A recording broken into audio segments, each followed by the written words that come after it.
Nice to see you. And nice to see Teddy and some of the other folks that are out there. Hello, Teddy. Teddy's a dog. So happy last day of the Omer. I think I'm allowed to say that, although I'm not sure I'm supposed to use the word happy and Omer at the same time, because Omer is not considered to be a very happy period of time.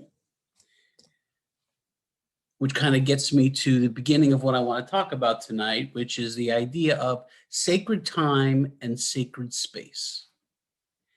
And it sounds like these are ethereal type of concepts and thoughts, but they're really very concrete because I believe that these concepts help teach us how and when and where we get to interact with God.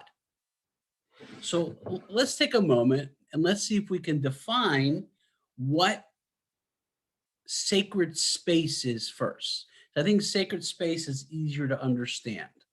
So what are some examples of sacred space? Does anybody have any thoughts on this? Feel free to unmute yourself. This is pretty freewheeling, wide open discussion type of thing going on here. Well, shul would be a sacred space. So the synagogue is a sacred space. What else historically or currently is a sacred space? So we have, of course, the temple. We have, and before that, the Mishkan, the tabernacle. But I want you to think about some other sacred spaces that exist in this world that you may not think of them specifically as a sacred space. So for instance, yes? When we're at a bris or a wedding or a bar bat mitzvah, that's a sacred space. Okay, so those are the places where these things happen.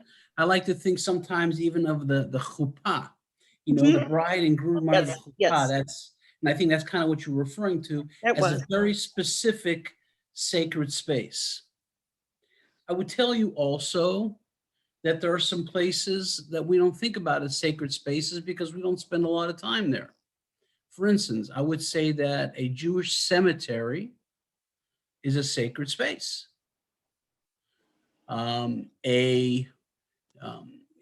people would say even that the field where a farmer farms in accordance with Jewish law is a sacred space. Now, what do I mean by farming within the concept of a Jewish law? When you think about farming in Judaism, you have certain requirements that you're supposed to do in terms of the poor. So for instance, you're required to set aside a corner of your field for the poor. You are not allowed to pick you're also, when you are reaping, your harvest, whatever, if you drop something, you're not allowed to pick it up. You have to leave that for the poor as well. So that field, when one is engaged in doing it in a specifically Jewish way, can very easily be defined as a sacred space.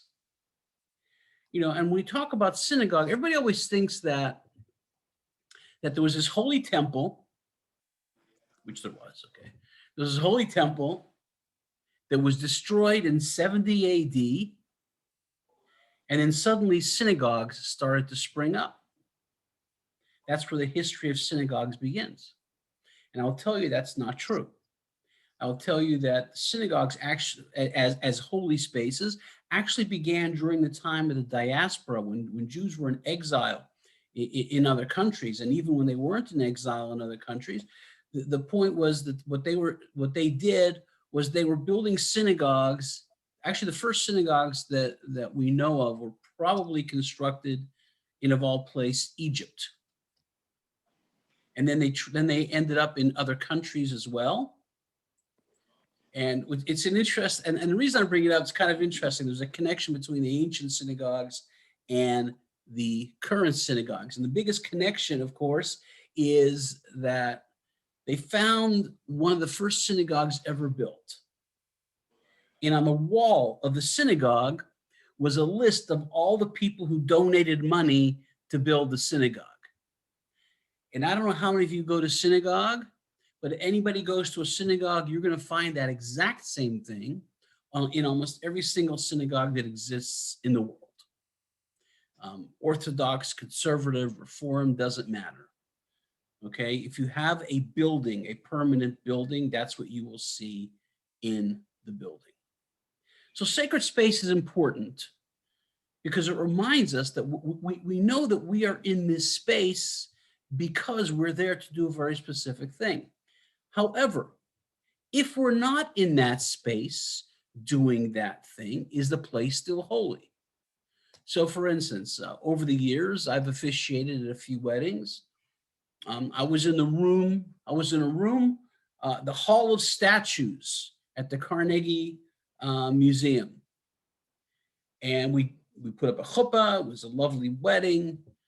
And in that moment, it was a sacred space because the chuppah was up. However, once the chuppah came down and it was just the Hall of Statues, then it was no longer a holy space.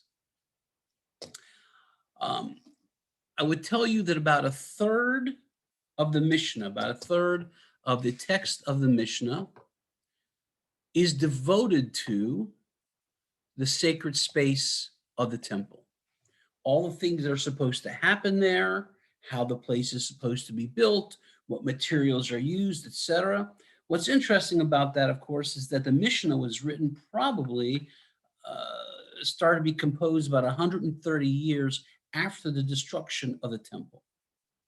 Yet the rabbis of the Mishnah decided that they need to focus on this temple. So why do they do that? The temple didn't even exist. Why are they explaining the laws of this holy space, this sacred space?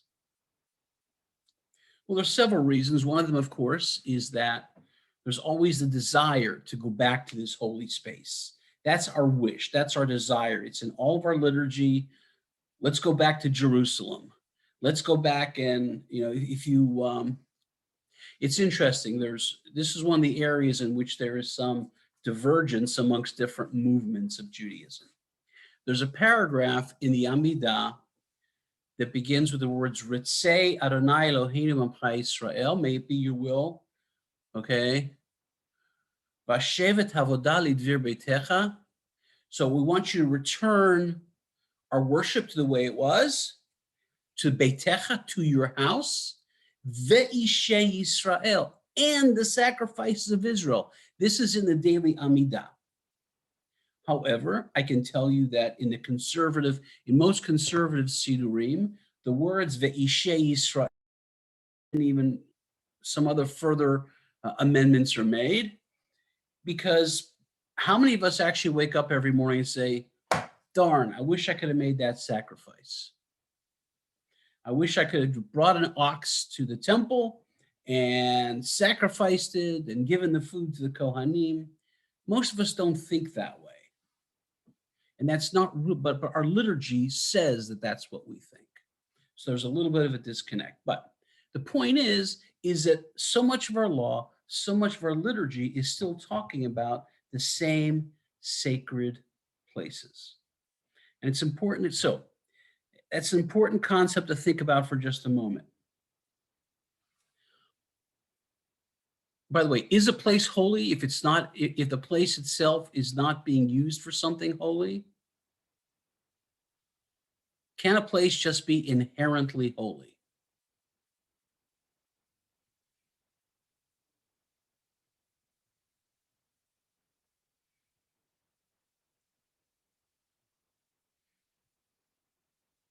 It's a tough question. The answer is yes and no. I mean, certain places historically were only ever used for sacred things, such as the temple, which was destroyed. However, today's synagogues very often supplement their income by renting out space to yoga classes and to administrative building and to other types of activities that are not in any way sacred, but in fact are very secular. The rabbis of the Mishnah would have had a big problem with that, because in their mind, not even one brick Not even one stone of a sacred place should be used for a non-sacred thing.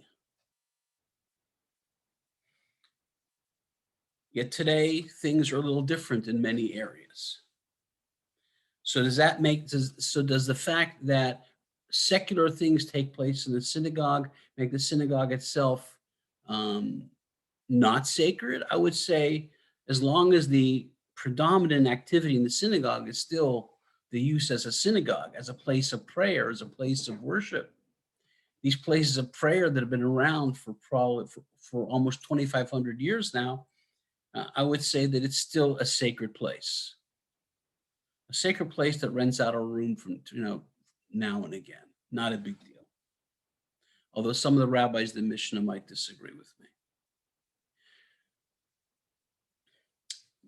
Let's set aside the issue of sacred space. I think sacred space is an easier concept to understand than sacred time. Let's talk about sacred time for a second. Who here wants to try and define sacred time?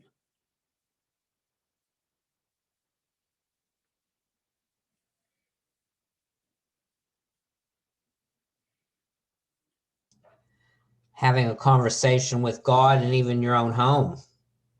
Okay, so that's one place where you can have sacred time, setting aside time to talk to God. Absolutely, Steve. Erev Shabbat.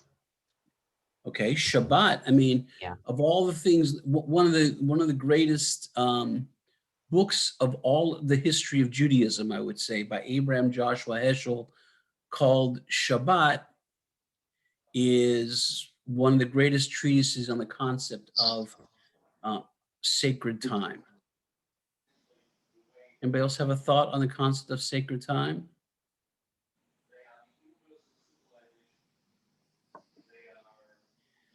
So let me ask, I will tell you, I'm going to share a screen with you. I want you to see something here, because I was just mentioning Heschel, so I thought I would throw this thing out there for you. Okay, so can everybody see this? I'm going to, okay. Now, I will tell you before, let's take a look at this first paragraph. The core of Abraham Joshua Heschel's book, The Sabbath, is that the divine can never be found in space, but only in time. Heschel articulates this view of the sacred based on the Torah and Jewish teaching as outside the control of human beings. Okay, we're going to come back to that. But when we think of this idea that sacred time is important, but sacred space not as much. Sacred time is more important.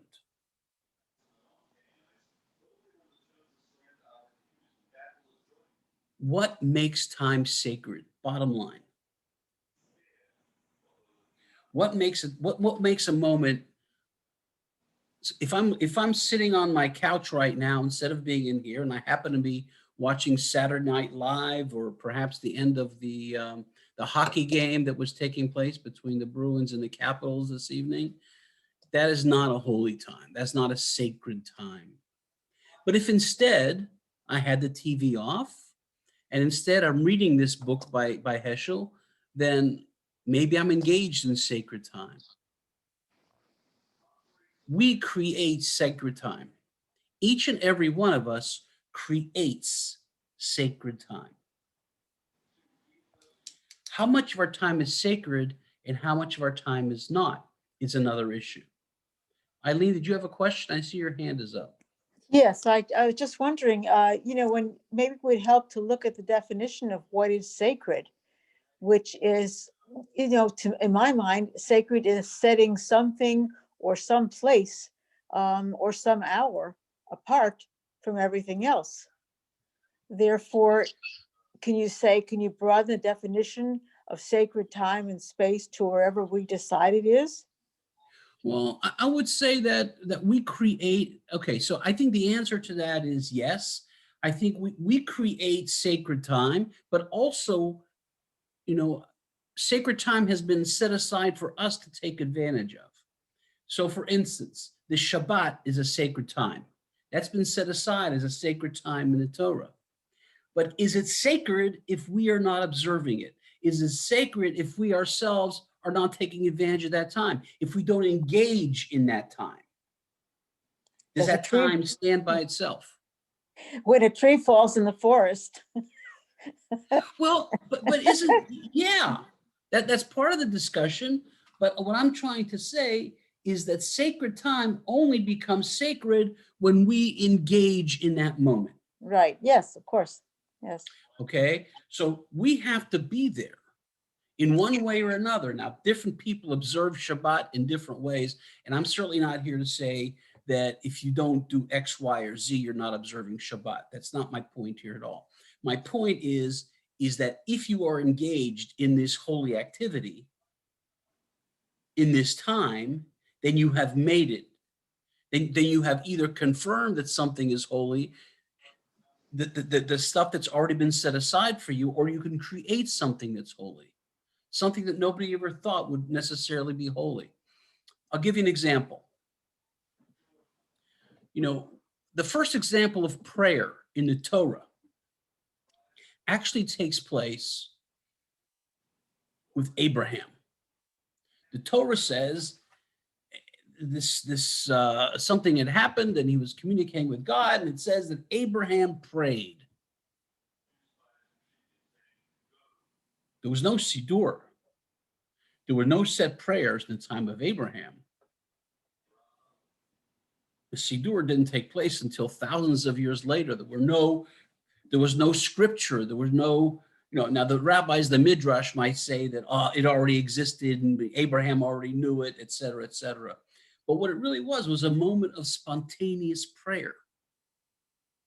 And in that moment of spontaneous prayer, Abraham creates a sacred moment. Yeah. So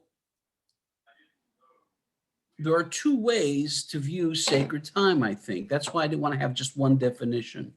Sacred time, for instance, as we talked about with Heschel, is established as part of our religious observance, with Shabbat, with holidays, with other things that have been set aside for us or established for us, either by Torah or by other or by rabbis, because that's the way Judaism is set up right now.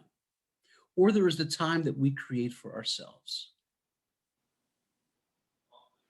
And we can create holy space and holy time.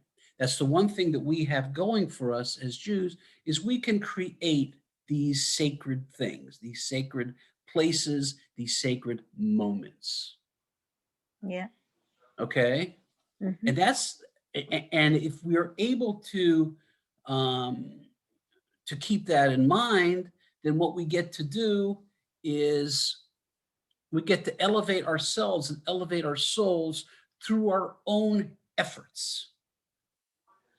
And we have a guidebook too. We got this thing called the Torah. We've got a Siddur. We've got all kinds of different things that can help us get to that point. But we also have what's in our own hearts and in our own minds. When we do the Amidah in my synagogue, I make it a point every time to tell people that the words on the page are important, but so are the words of our heart. And that's the area where we need to focus on. What are the words of our heart? It's one thing to read the words on the page. I'm willing to bet you that if many modern Jews, if they would actually read what the words are and have a full understanding of what they were, they might not even want to say those words. There's certain prayers that are very difficult when you really understand them.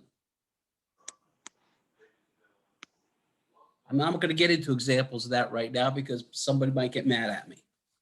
But I will tell you that much of the Amidah is messianic in at its core. And most people don't think about the Messiah, and they're praying about the Messiah and maybe not praying about the things that they really care about. It's okay to pray about the Messiah. I think it's laudable. I think it's important, but I think it's also important to make sure that you prayed today for a peace in the land of Israel. That you pray not just for peace, but for a permanent peace, a lasting peace, not just for the end of a particular battle. Because those are our people. And that's what I believe is in all of our hearts. I don't think there's anybody who does not want that lasting peace. But that should be in our heart. We have other moments that we create that we've created, which are sacred moments in time. For instance, the custom that we have of blessing our children on Friday night. That's a sacred moment. When we put our hands over their heads and we say, Yesimech Elohim Kesara Yivkar Achev Leah, we're talking to a girl. May God make you as Sarah, Rebecca, Rachel, Leah, or the blessing that we say over boys. Those are specific moments in time. I'm going to go back to the screen that I was sharing with you earlier, because I believe that it gives us a little bit of a challenge moving forward.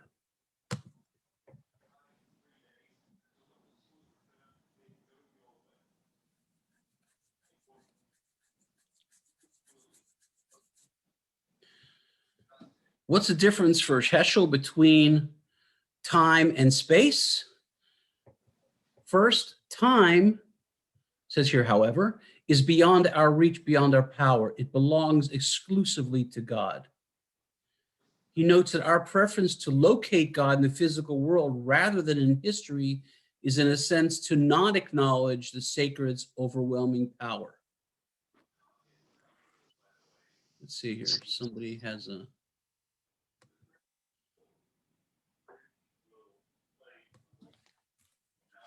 Okay, and I do appreciate the comment from, I got a direct message here from one of the folks here to tell me not to forget about non-binary children. I apologize for being binary there in my discussion.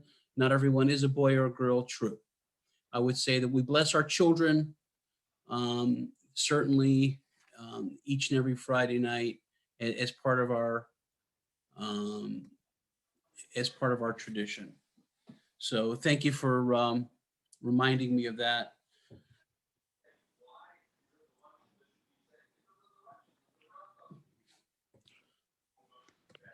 So what to Heschel is the difference between the importance of space and time?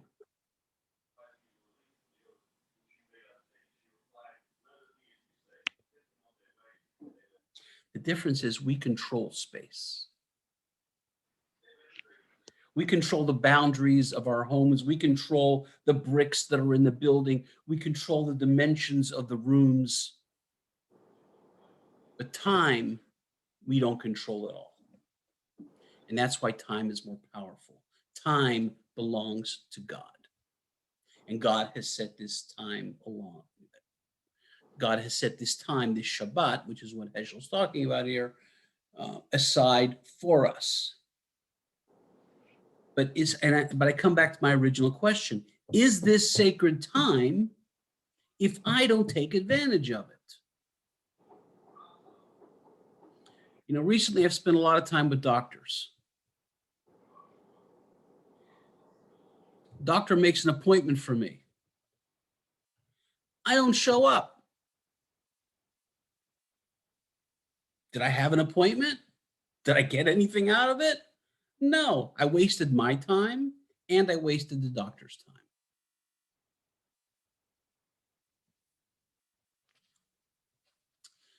There's one other thing I wanted to show you here. It's on a different screen, so I'm going to ask you to bear with me for just a moment.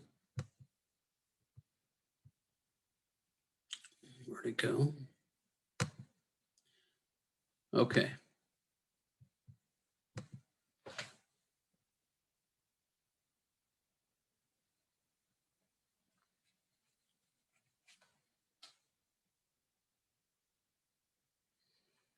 Okay. So in the battle between holy time and holy space, the extent that there even is one, emphasizing holy time over holy space gives important benefits. Judaism has survived only because it's not dependent on being practiced in any particular place. The destruction of the temple in Jerusalem did not spell the end of Jewish worship. That worship shifted from sacrifice to prayer, and prayer can be offered anywhere. The Passover Seder can take place anywhere. So as a people who has moved around a lot in the thousands of years that we've been in existence, the idea that time is movable, the idea that we can create these moments in time no matter where we are, has been key, according to this author, which I'll show you in a second, has been key to our survival. We need sacred time more than we need sacred space, is really the point of what's going on here.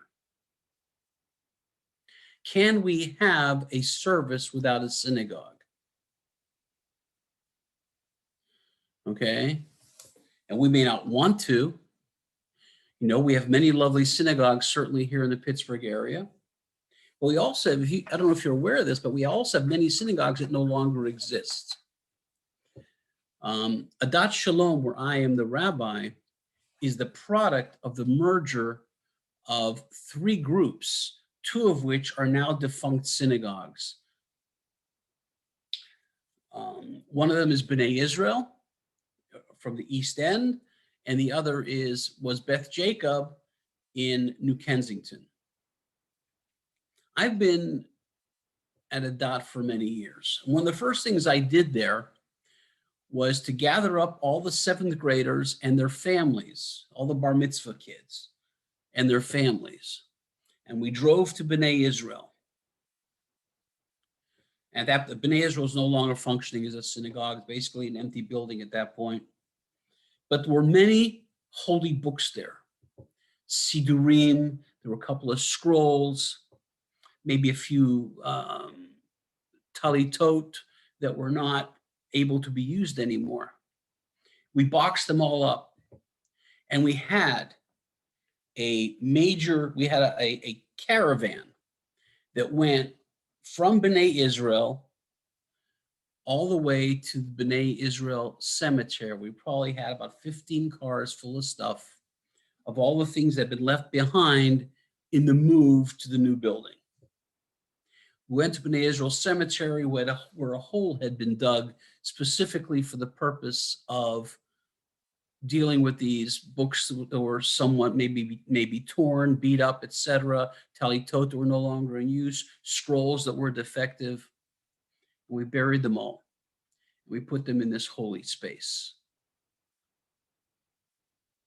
So they would be disposed of in an appropriate way. This is another way that the cemetery is a holy space, because it is where we take our, not just people who have passed away, but also our holy books. The cemetery is always engaged in the business of being holy. There's no question about whether the cemetery is a holy space. And I know this I just kind of took a little bit of a tangent there, and I apologize for that.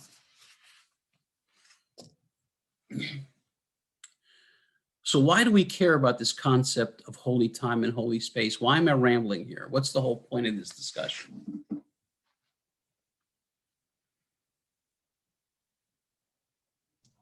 Plus, time is short. I mean, you have to utilize the time for important things too. Okay, so we have been given limited time. The interesting thing about this limited time we've been given on this earth is I'm always reminded of this idea. And I think I might have mentioned it in services last week. So if anybody heard this before, I apologize. I liken the gift of life to getting a lottery ticket. You get a gift, you wake up, you get a lottery ticket, you win, and you got life. The difference between the lottery ticket and life, of course, is that when you win with the lottery, you know exactly how many dollars you got. Okay, the lottery you win when you receive the gift of life, you have no idea how many days you have. You have no idea how many hours you have. And you have to utilize those hours in the best way possible. So the question is, how are you going to utilize that time? And how much of that time will you devote to sacred pursuits?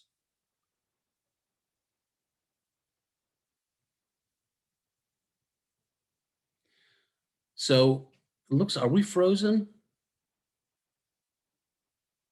No, okay. I thought for a second thank you. So how much of our time, what is the thing that we are supposed to do, A, as Jews, to support our holy places and make sure they remain holy places, and B, make use of sacred time? What is our duty in that regard?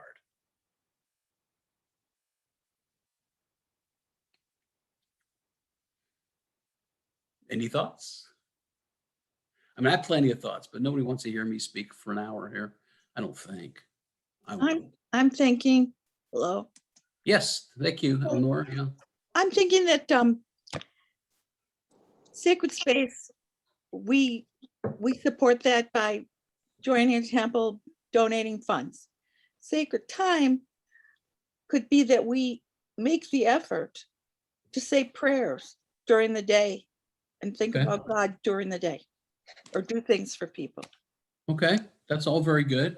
I'm going to suggest one other thing, though, that can we support our sacred spaces through our donation of sacred time?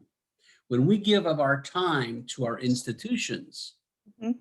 okay, without money, when we make sure we show up to make sure there's a minyan, when we volunteer for whatever is going on in the synagogue where they need some help, and believe me, in the next year or so, there's going to be a lot of need for that throughout the community as we transition back into having some form of services, whether they're hybrid, whether they're fully in the sanctuary, whether they're totally on Zoom, whatever.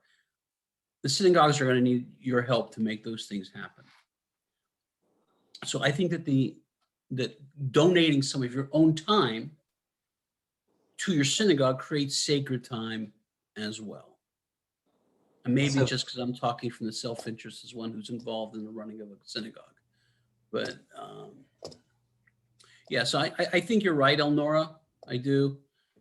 Anybody else have any thoughts on that? Visiting the sick.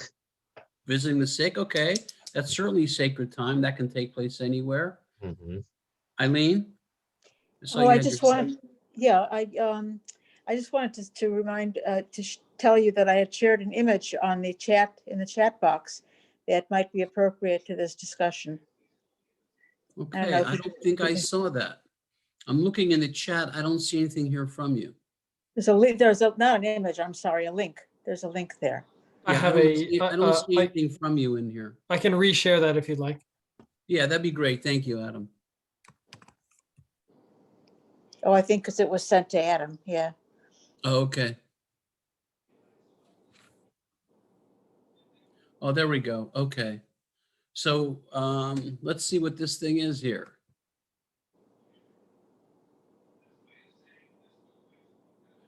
Okay, so I see it's very nice.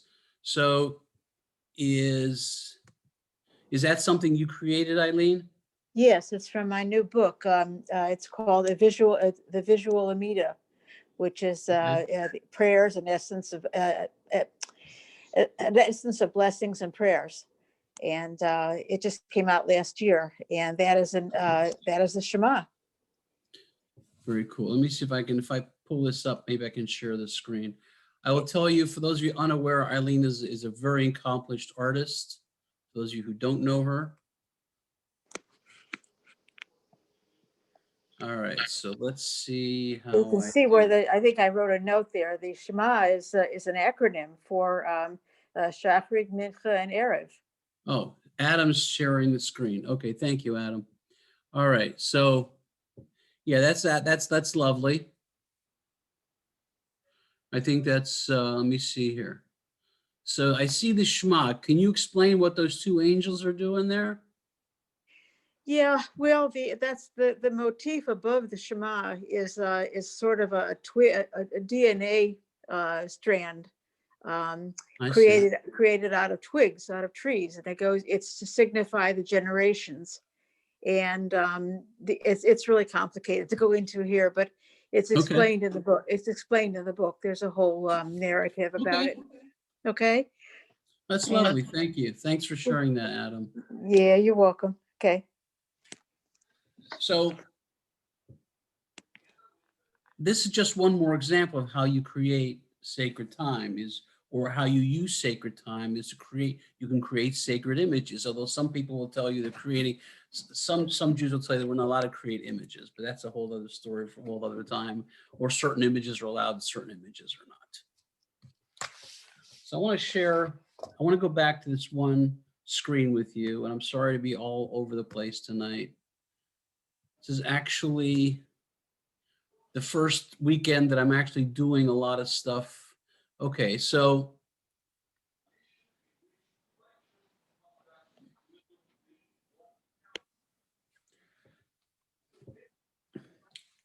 yeah, this particular article that was written here is about a specific Torah portion.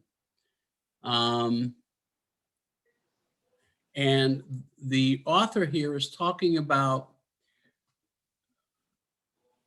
the portion of Achrei Mot, actually a portion that's actually read on Yom Kippur. It tells the story of Nadav and Avihu. They're the sons of Aaron, who are priests, but they're struck, it says here they're struck down, they're killed, okay, during their service in the Mishkan, because they offered a sacrifice that was not appropriate.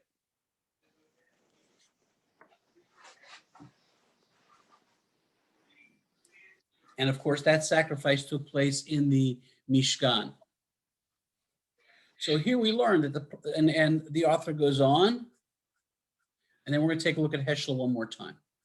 Perhaps the message of this episode is the concept of sacred space does exist, but is not the place of human beings to add to the sacredness beyond what God has provided.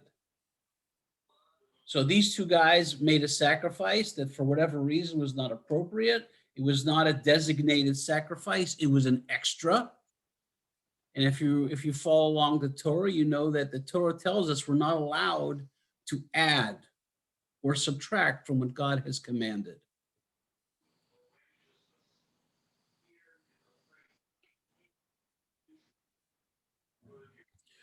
Okay, so we're going to take a look at this last paragraph about Heschel.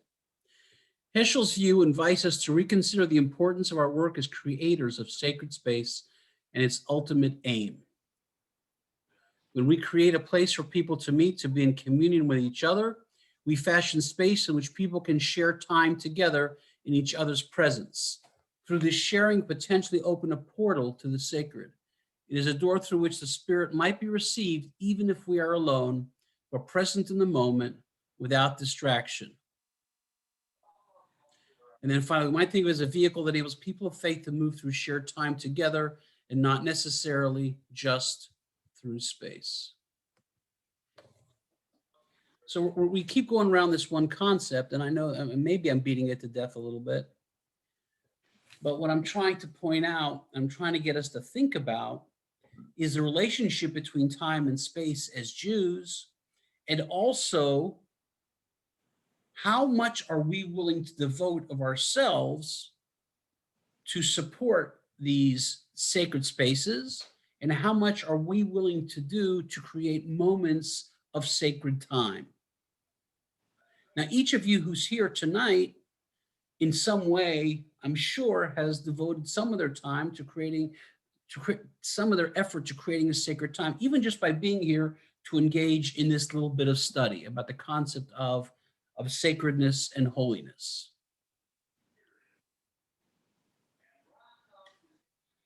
I think if we're going to define sacredness, is in those moments where we take the opportunity to connect with God in whatever way we do it. You don't have to say any words. I think we've already had a couple of examples, like doing nice things for people, visiting the sick. You don't have to say anything directly to God to make something into a holy moment.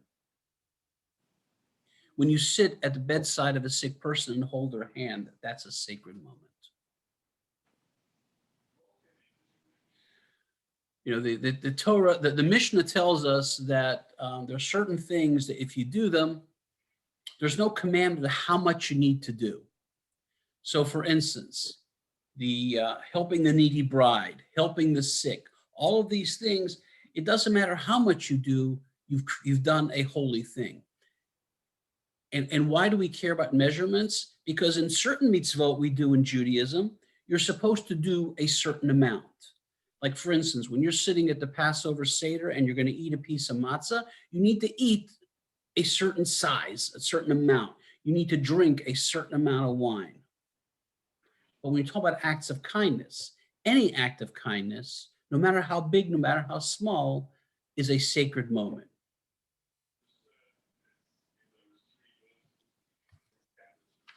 I want to find this one more thing here.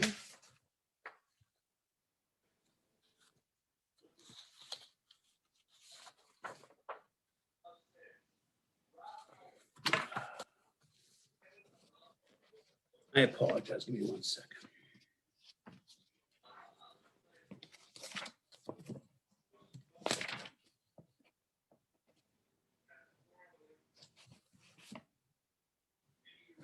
All right, I'm not going to find it right now.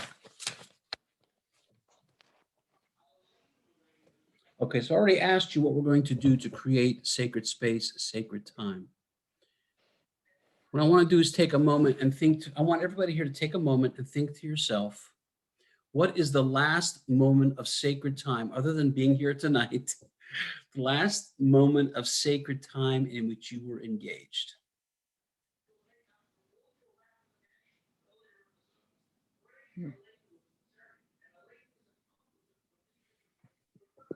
Yeah, Eileen?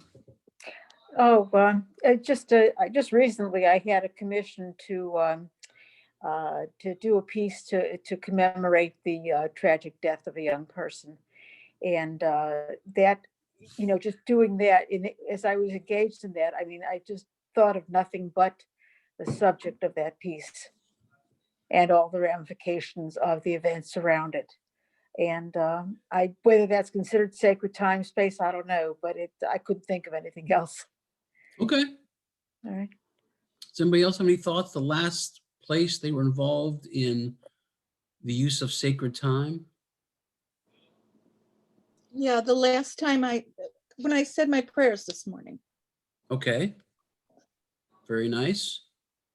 Anybody else, any thoughts on the subject? Well, I'm in the period of saying Kaddish for my mother and everything and loved ones. That's sacred time to remember their souls, making sure their souls go further to heaven. Okay, they should have, yeah, I think that they're supposed to have an aliyah to heaven, right? That's what Yeah, we're talking Allah about. Shama, yeah. Right. All right. Anybody else have a thought on this?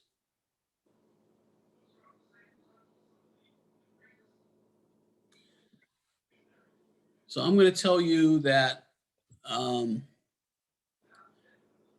this morning when I was leading services, I had not fully led a service for about a month.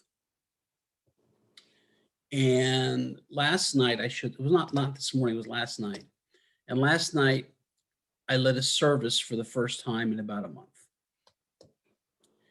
And as I was doing it, and I was reminding myself of the words, I found that I was almost reminding myself of the words. I felt like I was reconnecting with the words and with the prayers, even though I had said them for the month. I mean, I still had prayed. I'd gone to various services anonymously. I'd gone on Zoom with fake initials and done all those things. And I'd gone to synagogue services at my own synagogue, although I didn't participate in leading it. I felt something very special in that moment. I do these things every week. I think for 20 some years, I have led services in one way or another at my synagogue. And sometimes I take a weekend off, not a big deal. You know, sometimes I take a vacation. Not very often, but sometimes. But after having been away from it for a month, suddenly it stopped being routine. Suddenly I was reconnecting with the words. I was looking more in the Siddur and following along. And I realized that this thing that I do all the time, how special it really is. And how much, in fact, I had missed doing it. My point is, these moments that we have, these sacred moments in time, we need to recognize not just their sacredness, but also their value. I believe when we recognize sacredness and we recognize value of our places and of our time, when we feel that and we've stopped acting as if everything is routine, if a sacred moment remains a sacred moment, then we'll want to do it more. And believe it or not, we'll even enjoy it more. Because when you get to the meaning of something, when you get to the heart of something, when you get to the sacredness of something, not as a routine act, but as a mindful, intentional act, we lift our souls and we encourage and inspire ourselves to do similar things moving forward. Taking advantage of our sacred time, taking advantage of our sacred spaces, and understanding the value of them is what leads us into really being Jews. I don't believe, as Heschel does, that sacred space is not important. I believe sacred space is important. Sacred space inspires us. Because it's one thing to sit alone at home and pray. It's yet another to sit amongst many people, whether it's virtually or in the real world, as hopefully we're going to be doing much more of. Last night, we actually had services in our synagogue for the first time since the pandemic. And what a special moment that was for the people in the room and for the people even online who got to enjoy hearing the sound. You know, when you're on Zoom, two people can't sing together. You can't, because it creates this horrible sound. If Deborah and I started singing together right now, it will be a horrible sound, not because either one of us has a bad voice necessarily, but because it creates a terrible technological thing. So when we're online and there's people in the synagogue who are singing along with me, to suddenly be in a service where a bunch of people are singing and you can hear them all, that was very special even to the people who were online. I'm gonna just stop here and just see if there's any questions. Any thoughts?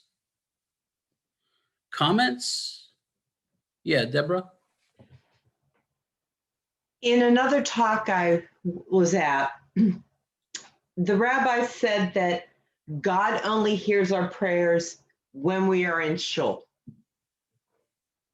So that means that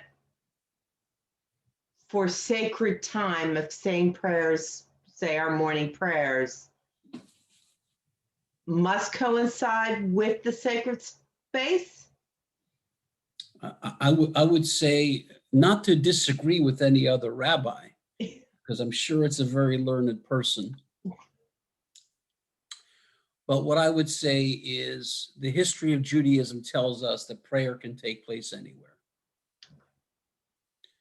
Okay, ask Abraham, ask Moses, ask all the people who went to Camp Ramah in the Poconos in the 60s and prayed under a tree. That's what the reason I mentioned that was that's what I did. But you can go to somebody's house and have a Shiva minyan. Okay. The synagogue is a place that is designed to have prayer in it, but it is not exclusive. Okay. And I think God's hears our prayers no matter where we are, no matter which sacred space we use. Not everybody can go to synagogue. Some people can't walk to synagogue on Shabbat and will not drive. Are they prohibited from praying anymore? Of course not. So synagogue is a place to pray. The one thing the synagogue does allow you to do that private prayer does not, there's certain prayers you can't say without a minyan. So you wouldn't say the Kaddish, like Steve wouldn't say the Kaddish without a minyan. And there's certain prayers like the Baruch Hu you don't say without a minyan. And that's what the synagogue allows you to do. It brings people together for that. That's the only reason. That's remember, it's the words of your heart. The words of your mind, the words of your heart, they go together. You can't have just the mind, you can't have just the heart. You need both.